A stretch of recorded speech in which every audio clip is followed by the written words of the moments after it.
All right, guys, we're at the very last step of the battle of the Sportsters for the Iron 883. And for this last criteria, what I want to talk about is the level of skills that is required to enjoy the ride of the Iron 883. So the way I want to break up this segment is the capability of the motorcycle, how a new rider can handle the bike, how I see an intermediate rider riding the bike, whether he or she would enjoy that bike with that much experience. And then what I want to do at the end is to wrap up all the criteria together and just kind of give you guys an outline of who I believe the Iron 883 is really for and recommending it to you if you're in the research phase of purchasing the Iron 883. So if you haven't subscribed yet, please click that like and subscribe button if you haven't done so, and be sure to comment below so you can enter my monthly draw. So let's get right to it.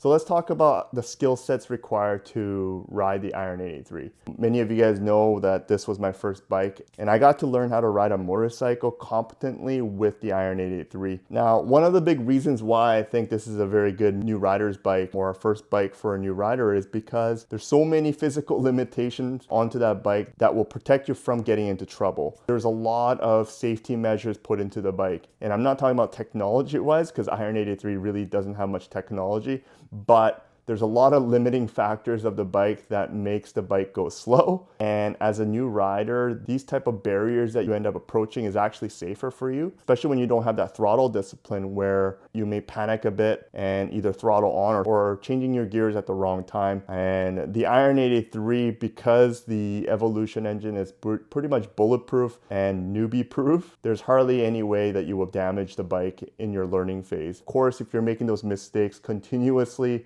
up to like 5,000 kilometers or 3,000 miles, then yes, you are hurting the bike. But majority of the time, if this is your first bike, you're gonna learn how to ride that bike fairly quickly. So as a new rider, I definitely felt confident on the bike. It had a lot of power for a new rider compared to the 250cc that I rode for the MSF course. I believe it was a Honda Nighthawk that I was on for my course. And jumping onto the Iron 883, it just felt so good to have that much more power compared to the smaller bike. But it wasn't too much power compared to, let's say, the 1200 series, Milwaukee 8, 107 and 114, which is too much power, I would say, for a beginner rider. So as a first-time rider with an MSF course, I would say the Iron 883 is a really decent bike to start out on. Now, in terms of how long you're gonna keep that Iron 883, that's totally up to the rider and what his or her expectation was for riding and what your goal is. Because for me, my goal isn't to go fast. My goal is to just go on the road, have a fun time, and enjoy my time on the two wheels.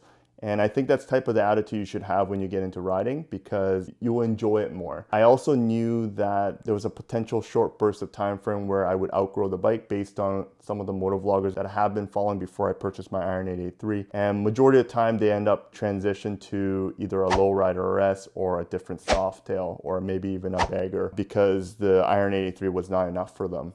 And you know what, I can kind of see that happening to me as well, but right now I got my hands full in terms of doing my own mods onto the Iron 883 because that's really part of the fun of having the Iron. It's just like a blank canvas, especially if you buy it stock like I did, and you just kind of make it your own. And I love that about the bike because there's so many things you can buy as aftermarket parts that you don't have to go to the dealership for. There's Amazon, there is Fort9, Revzilla, so many places that will sell you aftermarket part that will fit on an Iron 883 and for a fraction of the price. So it's a really fun bike to have, and that's why I enjoy it as a beginner rider and as a person who wants to learn how to work on a motorcycle. But in terms of outgrowing it, you can definitely see it from the performance video that I made for the Iron 883. I'm kind of at the stage where I could go to a bigger bike and enjoy that as well. But for now, the way I ride my bike and the lifestyle that I have, the Iron 883 is still perfect for me, guys. The only place I would say it's lacking is maybe the highway performance. But again, if I stay within the reasonable speed on the highway, I have no issues of riding my Iron 883. Because to me, speed is definitely relative to the rider. And no matter how you see it, you can find a way to have fun on the bike. For example, the Iron 883 is not really known for its cornering, and I mentioned that on the performance. But I kind of enjoy it. I like the fact that it's actually challenging challenging to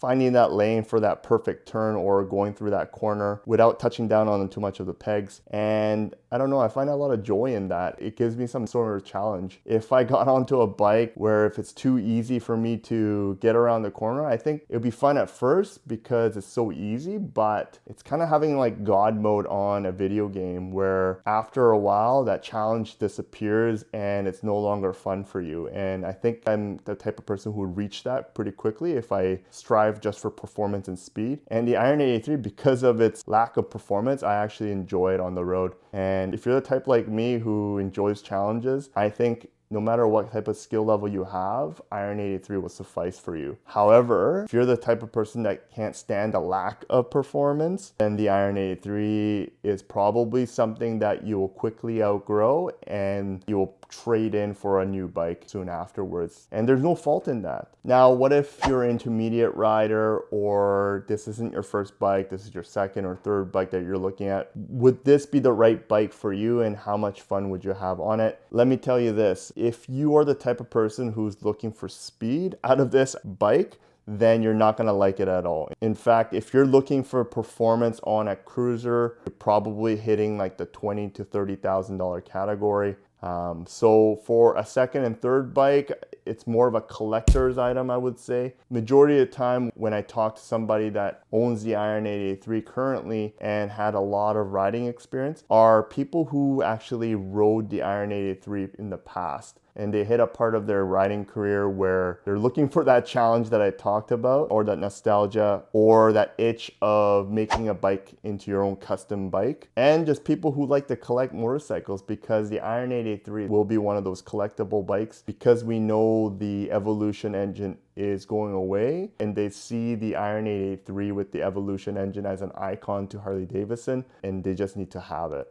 And I already know some people that actually ended up going back buying their Iron 83. Like look at Blockhead, for example. He went from the Iron 83 to a Dyna Lowrider S and then he got himself a Softail Lowrider S. But he ended up repurchasing the Iron 83 when he got the chance to, because there's something special about the bike, that there's a touch of magic from that bike where once you have experienced it as an owner, there's something about it that it kind of like speaks to your heart and eventually you want it back, even if you upgrade to a much better bike. So to me, as a beginner rider who's kind of teetering into the intermediate side, I still have a lot of fun on my Iron 83, but I'm having more fun turning the wrenches and customizing the bike right now. So in terms of skill, the happiness of the bike kind of stays within the beginner to early intermediate rider. And then some of the really experienced riders who had the Iron 83 in their past will also really enjoy it. But for everyone else above intermediate that's looking for performance or comfort, the Iron 83 is definitely not going to be